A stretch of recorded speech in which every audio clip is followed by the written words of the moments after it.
राधे राधे। राधे राधे महाराज जी।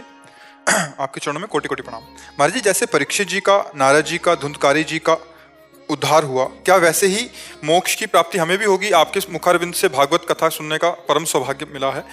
मनन कितना होता है।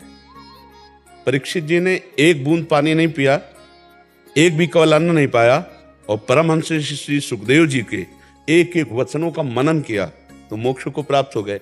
धुंधकारी ने एक बूंद पानी नहीं पिया, एक केवल अन्न नहीं पाया, 7 दिन रात दिन भागवत कथा के स्मरण, तो 7 दिन में परम पद को प्राप्त हो गया।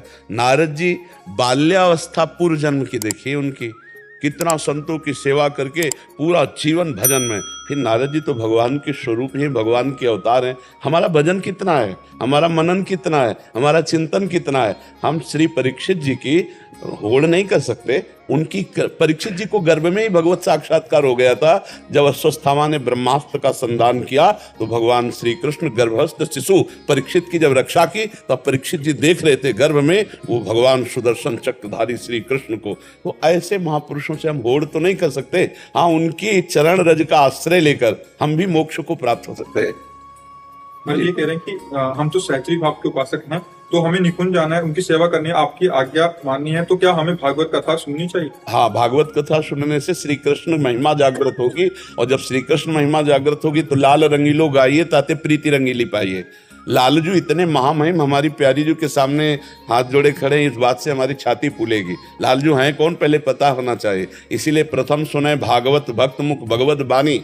पहला हमारा साधन है गीता जी, भागवत जी खूब श्रवण करें, जिससे हम भगवत तत्व को जानें, तब हम प्रेम तत्व की तरफ बढ़ें। प्यारी जो प्रेम तत्व हैं, प्रेम तत्व को तभी जाना जा सकता है जब पहले भगवत तत्व को जाना जाए। अगर हम भगवत महिमा नहीं जानेंगे, भगवत तत्व नहीं जानेंगे, तो हम प्रेम कैसे जान पाएंगे? भगवत प्रेम तो तभी जानते हैं जब इतने महान भगवान हमारे प्रीतम हैं, हमारे सखा हैं, हमारे सुहृद हैं, या हमारी स्वामिनी हैं, हमारे स्वामी हैं युगल सरकार।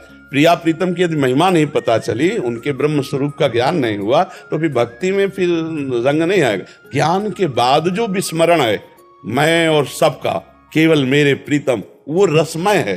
पहले द्वैत से अद्वैत, और अद्वैत का प्रेमाद्वैत, ये भक्ति का स्वरूप है। ज्ञानी द्वैत से अद्वैत में स्थित होकर मोक्ष को प्राप्त हो जाता है, पर प्रेमी यहाँ टिकता नहीं है। वो प्रेम भाव को स्वीकार करने के कारण द्वैत से शुद्ध अद्वैत और अद्वैत से उसी में खेलना। रसोया परमानंद एक द्विधा सदा श्री राधा कृष्ण रूपाभ्याम तस्मै तस्मै नमो नमः। जो रसमय परमानंद में परब्रह्म परमात्मा है, जिसे वेद कहता है रसो वैसा हरिवाम लब्ध्वा, जो रस स्वरूप परमात्मा उसको जो प्राप्त होता है वो आनंदमय हो जाता है। तो वही परमात्मा खेल के लिए राधा और कृष्ण के रूप में, प्रिया प्रीतम के रूप में। तो जब तक हमें ज्ञान नहीं होगा तब तक हमें प्रिया प्रीतम में रति कैसे? बिन जाने न होए परितीति, और बिन परितीत होए नहीं प्रीति। तो इसीलिए हमें भागवत सुनना चाहिए, गीता सुनना चाहिए, संतों के वचन सुनने चाहिए। अब हमारी गति जहाँ है उधर हम चलेंगे प्रिया प्रीतम की तरफ, तो अपने आप मोक्ष नहीं होगा।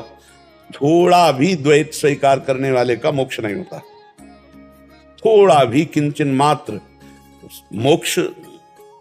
हाँ, तो प्रेमी जन मोक्ष ना प्राप्त करके भगवान के प्रेम को और भगवान के धाम सेवा आदि को प्राप्त करते हैं। और ज्ञानी जन किंचन मात्र द्वैत है ही नहीं, तो स्वीकार क्या करे?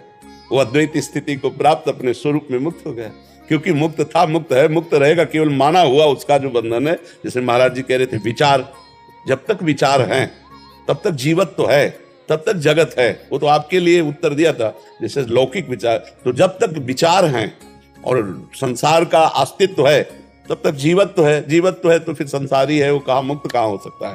तो इन्हीं विचारों को भगवद विचार में, इन्हीं विचारों को परमात्मा स्वरूप करने के लिए हम निरंतर नाम जप करें, भगवद लीला सुने, भगवद लीला कथा का गायन करें, भगवान की सेवा करें, गुरुजनों की सेवा करें, संत जनों की सेवा करें, माता पिता परिवार सास ससुर सबको भगवान का स्वरूप मान के सेवा करें, मुक्त हो जाएगा, वो भगवत स्वरूप हो जाएगा। अगर हम प्रपंच करेंगे, इधर उधर की बात करेंगे, पापाचरण करेंगे, तो हृदय मलिन रहेगा, फिर हमको हमारी दुर्गति हो जाएगी। ये बात है, तो हमें खूब सुनना चाहिए। सेवकवाणी में लिखा है, श्री सुखमुख जो वचन सुनावो, तब श्री हरिवंश सुनाम कहाओ, मन सुमिरन बिसरे नहीं। हर समय नाम सुमिरन करते रहे, भगवत कथा, ये तो हमारा जीवन है।